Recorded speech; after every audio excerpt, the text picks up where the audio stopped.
మిత్రులారా అందరికీ నమస్తే. మనం ఖమ్మం జిల్లా బీసీ నేతలతో ఉన్నాం. ఉమ్మడి ఖమ్మం జిల్లా నేతలు కూడా అనుకోవచ్చు వీళ్ళందరినీ. ఉపాధ్యాయ ఎమ్మెల్సీ నుంచి జనరల్గా తరతరాలుగా యుగయుగాలుగా బీసీలు అణిచివేతలోనే ఉన్నారు. చెమట చుక్కలు, రక్త చుక్కలు, కష్టం శ్రమ అందజేసిన. సో ఆంధ్రప్రదేశ్ పుట్టిన దగ్గర నుంచి కూడా అట్లా చెప్పాల్సి వస్తే 100 ఏళ్ళుగా బీసీ బిడ్డలు ఎమ్మెల్సీకి రాజ్యసభలకు దూరంగా ఉంటున్నారనేది అనేక లెక్కలు తెలియజేస్తూ ఉన్నాయి. ఈ నేపథ్యంలో బీసీల ప్రతినిధులుగా వీళ్ళంతా ఉన్నారు. ఉపాధ్యాయ ఎమ్మెల్సీ నుంచి ఈసారి అంటే ఓట్లు కూడా దాదాపుగా 50% కంటే ఎక్కువ ఓట్లు ఉన్నట్టుగా లెక్కలు తెలుస్తుంది. నేను డిస్క్రిప్షన్లో మరింత సమాచారం కూడా రాసే ప్రయత్నం చేస్తాను. మనం కంటెస్టెడ్ అభ్యర్థి ఖమ్మం, వరంగల్, నల్గొండ ఉమ్మడి జిల్లాల ఉపాధ్యాయ ఎమ్మెల్సీ నుంచి అభ్యర్థి నిలబడి కంటెస్ట్ చేస్తున్నట్టు అభ్యర్థి. మిగిలిన అన్ని పార్టీలు బీసీ అభ్యర్థి అనుకోవచ్చు. సో ఇంకొకవైపు తెలంగాణ బీసీ సమాజం, జాతీయ బీసీ సంఘాలు కూడా బీసీ అభ్యర్థిని గెలిపించుకుని అంటున్నారు. వాళ్ళ ఓటా వాళ్ళు తీసుకోండి, మన ఓటా మాకు ఇవ్వాలనే డిమాండ్తో నడుస్తున్నటువంటి నేపథ్యంలో, మేమెంతో మాకంత ఓటా నేపథ్యంలో అవి ఉపాధ్యాయ సంఘాలు పుట్టిన దగ్గర నుంచి ఆ 5 కులాలు లేకపోతే ఆ 7 కులాలకే ఎమ్మెల్సీలు రాజ్యసభలు వాళ్ళకే పోతా ఉన్నాయి. ఎమ్మెల్సీలు అయితే అటు ఆంధ్రప్రదేశ్లో కానీ ఇటు తెలంగాణలో కానీ బీసీలకి అది మరి చదువుకున్నటువంటి వీళ్ళంతా కూడా పీజీలు, డిగ్రీలు, బీఈడీలు ఇంకా అనేక ఉన్నత విద్య చదివినటువంటి వాళ్ళకే అవకాశం లేకుండా, లేకపోతే వీళ్ళు అక్కడ దాకా వెళ్ళట్లేదా, వీళ్ళని రానియట్లేదు అనేది కూడా ఒక నేపథ్యం మనం చూసినప్పుడు మనకి అవగతం అవుతూ ఉంది. సో ఈ నేపథ్యంలో ఖమ్మం, వరంగల్, నల్గొండ ఎమ్మెల్సీ అభ్యర్థిగా కంటెస్ట్ చేస్తున్న పూల రవీంద్ర గారితో. సార్ నమస్తే. సార్ నమస్కారం. సార్ ఎలా ఉంది సార్ ప్రచారం చాలా బాగుంది. నేను 3.5 దశాబ్దాలుగా ఉపాధ్యాయులతో కలిసి పనిచేస్తూ ఉన్నాను. నేను పిఆర్టీ సంఘంలో మండల స్థాయి నుండి రాష్ట్ర ప్రధాన కార్యదర్శికి వరకు పనిచేయడం జరిగింది. మరి ఈ స్థాయిలో ఎక్కడ పనిచేసినా కూడా నిరంతరం ఉపాధ్యాయులకు అందుబాటులో ఉంటూ పనిచేయడం జరిగింది. మరి అదే పద్ధతిలో తెలంగాణ ఉద్యమంలో అన్ని ఉపాధ్యాయుల సంఘాల పక్షాన చైర్మన్గా, టీటీజేఎస్ చైర్మన్గా ఉద్యమంలో కీలక పాత్ర పోషించడం జరిగింది. మరి ఆనాడు 32 రోజులు సకల జనుల సమ్మె కూడా చేశాం. ఆ సమ్మెలో ఒక్కరోజు కూడా ఏ ఉపాధ్యాయుడికి నష్టం జరగకుండా మరి ఓడి సౌకర్యం కల్పించడం జరిగింది.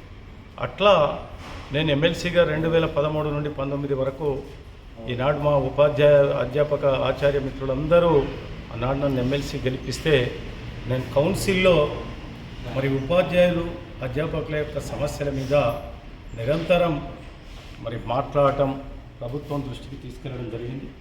ఈరోజు మరి ఎక్కడ పూర్తి స్థాయిలో ఆర్గనైజేషన్లో మరి మీరు చెప్పినట్లుగా మరి ఒకవైపుకే వెళ్తుండడం, ఉన్నొక్క వ్యక్తిని బీసీని మరి పక్కకు నెట్టి పంపడం ఈరోజు చూస్తూ ఉన్నాం. మరి ఒక పక్క కరీంనగర్ కాన్స్టిట్యున్సీ నుండి టీచర్ ఎమ్మెల్సీ స్థానాన్ని 15 కోట్లకు అమ్ముకున్నారు. మరి చూస్తే ప్లాట్లు పిఆర్టీ సంఘంలో మరి 5 కోట్ల విలువైనటువంటి ప్లాట్లు అమ్మడం ఎవరి సొత్తు ఇది? ఇందులో ఉన్నటువంటి మరి ఉపాధ్యాయులందరికీ సంబంధించినటువంటి మెంబర్షిప్తో ఉన్నటువంటి ఈ డబ్బులను, ఈ ఆస్తులను ఎవరికి వారు మరి సొంతంగా అమ్ముకొని ఈరోజు ఎమ్మెల్సీ ఎన్నికల్లో ప్రచారంలో వస్తున్నారు. ఇది చాలా దురదృష్టకరం. 1.5 మంత్ నుండి ఆల్మోస్ట్ ఈ ఆర్గనైజేషన్లో ఒక స్టేట్ ప్రెసిడెంట్ అనేది లేదు. అంటే నువ్వు పోటీ చేయాలి, ఓడిపోతే మళ్ళీ పోయి ఆ స్థానంలో కూర్చోవాలి. ఇది ఎంతవరకు సమంజసం? నేను మా ఉపాధ్యాయ మిత్రులందరినీ కోరుతా ఉన్నా.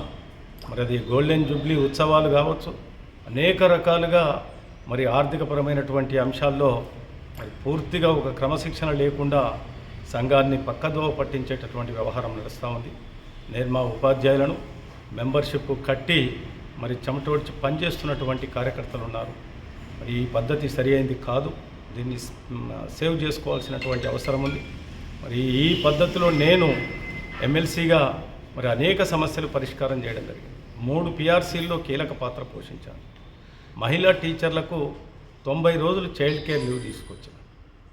మొన్న జరిగినటువంటి 30% పిఆర్సీలో 3 ఏళ్ల ఉద్యోగ విరమణ వయసు పెంపులో ముఖ్యమంత్రిని ఒప్పించి రాత్రి 12:30 వరకు చర్చలు జరిపి ఇవి సాధించుకొచ్చాను.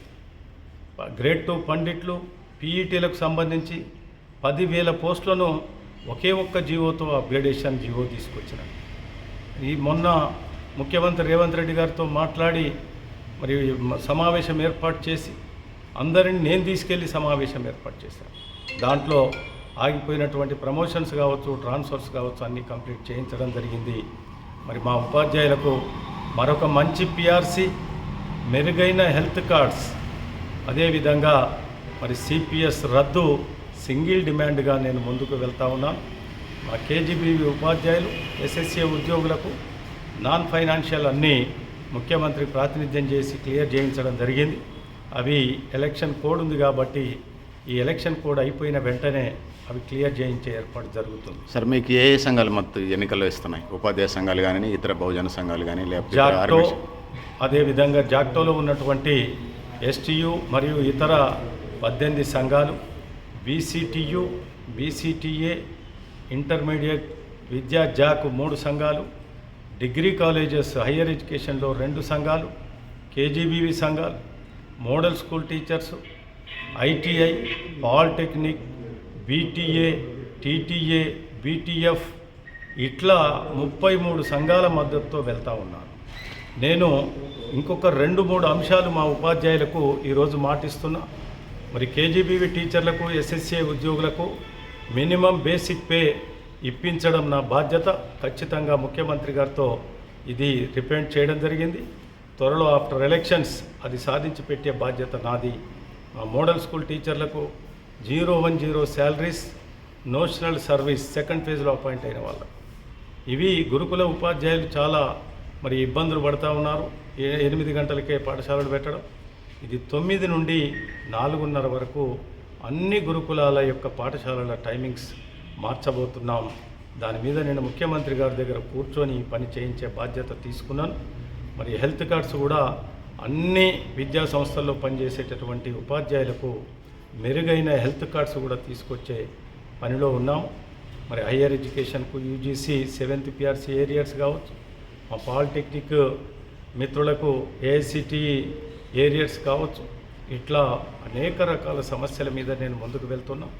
గతంలో కూడా కౌన్సిల్లో మరి ఇటు బహుజన వాదంతో ముందుకు వెళ్తున్నాం. మరి ఎస్సీ, ఎస్టీ, బీసీ, మైనార్టీ ఉపాధ్యాయులందరూ మరి ఈరోజు సార్, మీరు బీసీ బిడ్డ, ఓకే. మీకు వెనక ఏమైనా రాజకీయ పార్టీలు మద్దతు ఇస్తున్నాయా? వెనక కొన్ని రాజకీయ పార్టీలు మద్దతు ఇస్తే నడిపిస్తున్నాయని అంటున్నారు. మీకు ఏమైనా రాజకీయ పార్టీలు ఏమైనా మద్దతు ఇస్తున్నాయా? ఏ రాజకీయ పార్టీ అయినా ఈరోజు ఎస్సీ, ఎస్టీ, బీసీ, మైనార్టీలను దూరం చేసుకో.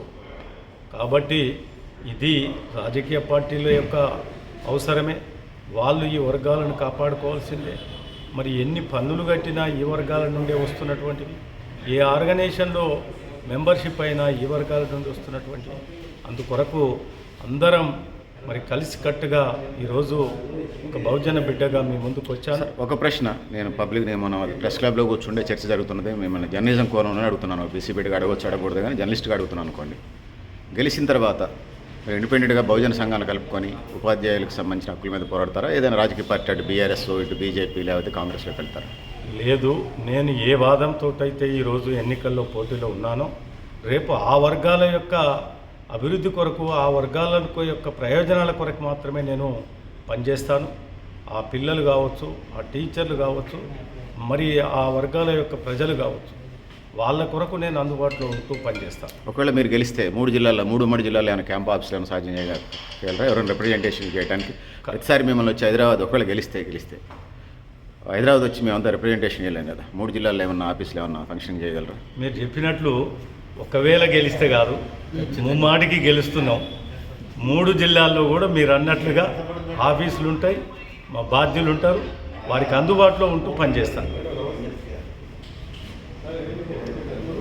ఎప్పుడు కూడా నేను ఒక ఫోన్ కాల్తో పనిచేసే వ్యక్తిని, అందరికీ అందుబాటులో ఉండే వ్యక్తిని. అందుకొరకే ఈరోజు మరి ప్రధాన సంఘాలు ఉన్నప్పటికీ అన్ని సంఘాల నుండి మా ఉపాధ్యాయ మిత్రులు నన్ను ఆదరిస్తున్నారు. అంటే గత 30 సంవత్సరాలుగా నేను వాళ్ళందరితో ఏ రకంగా కలిసి పనిచేశాను, ఎట్లా నా యొక్క ప్రవర్తన ఉంది, నా పనితనం ఎలా ఉంది అనే దానికి నిదర్శనమే ఈరోజు 33 సంఘాల మద్దతు.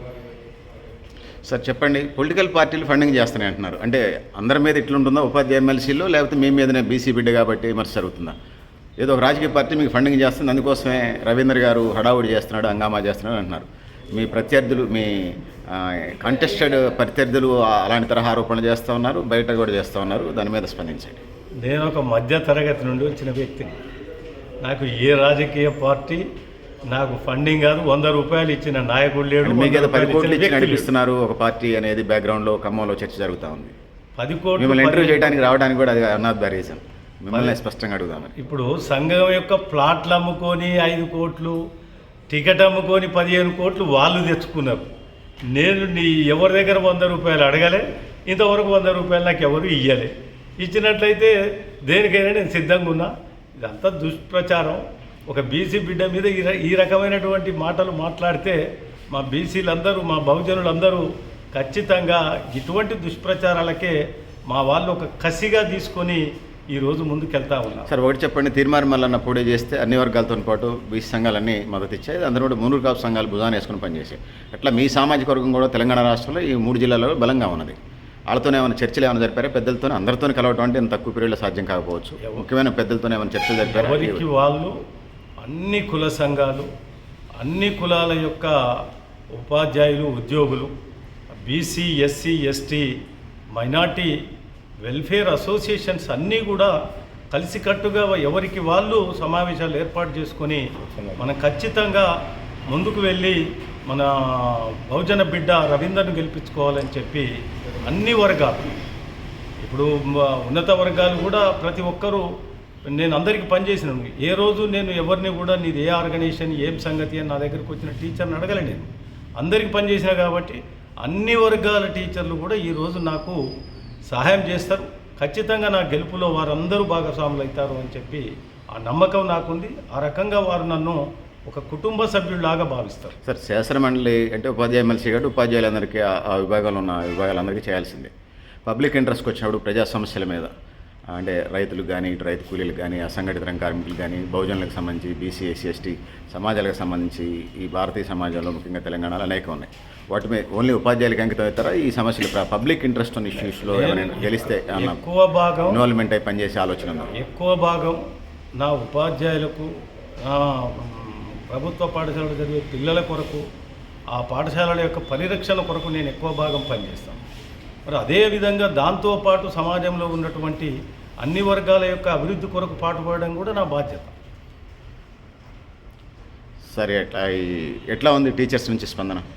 చాలా బ్రహ్మాండమైనటువంటి స్పందన ఉంది. ఎక్కడికక్కడ పాఠశాలల్లో మరి పూల రవీందర్ మనకు అందరికీ అందుబాటులో ఉండేవాడు, కష్టపడి పనిచేస్తాడు. ఒక ఫోన్ కాల్ చేస్తే మాట్లాడి సమస్యలు పరిష్కారం చేస్తాడు. కాబట్టి మనం ఎట్టి పరిస్థితుల్లో సంఘాలకు అతీతంగా, మీరేం ప్రజల్లో ఉన్నాను, ప్రజల కోసం పనిచేస్తానంటున్నారు, మీ ప్రత్యర్థులు హైదరాబాద్ నుంచి కదలని అంటున్నారు. ఏది నిజం చెప్పండి, నేను ప్రేక్షకులకి అందరికీ పంపిస్తాను. ఈ జిల్లాలో హైదరాబాద్ నుంచి కదలరట కదా మీరు గెలిస్తే? మీకు ఒక చిన్న ఎగ్జాంపుల్, 6 సంవత్సరాలు ఎమ్మెల్సీగా, ఎమ్మెల్సీ లేకున్నా 5.5 సంవత్సరాలు, ఎమ్మెల్సీ లేకుంటే ఎవరు అడగరు. ఎమ్మెల్సీగా ఉన్నప్పుడు మీరు హైదరాబాద్ నుంచి కదలలేదు అనేది మీ ప్రత్యర్థుల ఆరోపణ. ఎమ్మెల్సీ ఉన్నప్పుడు, లేనప్పుడు కూడా ఎక్కడ ఏ జిల్లాలో ఎవరి ఇంట్లో పెళ్ళిళ్ళైనా, శుభకార్యమైనా, అశుభకార్యమైనా నేను ప్రతి ఒక్కరికి అందుబాటులో ఉన్నా. కాబట్టే నన్ను ఒక కుటుంబ సభ్యులాగా భావిస్తున్నారు. ఈ ఖమ్మం జిల్లా ఏ జిల్లా మిత్రులైనా కూడా పూల రవీందర్ అంటే మా కుటుంబ సభ్యుడు అనుకుంటారు. అంటే అది నిజం లేదంటారా? ఆరోపణ మాత్రమేనా? ఇటువంటి దుష్ప్రచారాలను మనం ఆలోచన కూడా చేసే కాదు. ఎందుకంటే 100% తప్పుడు మాటలు చెప్తే ఎవరు నమ్ముతారండి? ఓకే, అందరూ రెడ్డీస్కే ఇచ్చినట్టు కనిపెడుతుంది ఉపాధ్యాయ సంఘాలకు సంబంధించి. అంటే ఇప్పుడే కాదు, మేము కూడా కొంత అధ్యయనం చేసినటువంటి రిపోర్ట్స్ వచ్చినప్పుడు మీతో పాటు ఉన్నటువంటి మీ టీంలో ఉన్నటువంటి వాళ్ళతో కూడా మేము మాట్లాడుతూ ఉంటాం. పేర్లు చెప్పినా చెప్పకపోయినా అర్థమవుతుంది చూసేవాళ్ళకి, వినేవాళ్ళకి. ప్రధానంగా అంటే ఉపాధ్యాయ ఎమ్మెల్సీ పుట్టిన దగ్గర నుంచి ఆంధ్ర తెలంగాణలో ఎందుకు 5-6 కులాలకు అంకితమైంది? ఎందుకు బీసీ బిడ్డలు కానీ ఇతర వర్గాలు ఆడిదాకా వీళ్ళు వెళ్ళలేదా? వాళ్ళు రానిట్లేదు? ఏం జరుగుతుంది ఉపాధ్యాయ ఎమ్మెల్సీ ఎన్నికలలో? నేను ఒకసారి ఎమ్మెల్సీ అయిన వెంటనే నెక్స్ట్ టైం వెంటనే మ్యాండేట్ ఇచ్చినట్టు ఇచ్చి మళ్ళీ స్టేట్ ప్రెసిడెంట్ వచ్చి పోటీ చేశాడు. ఇప్పుడు పోటీ చేస్తే ఆయన స్టేట్ ప్రెసిడెంట్ కొరకు ఆనాడు ఆయనను దింపి ఈయన ఎక్కాడు.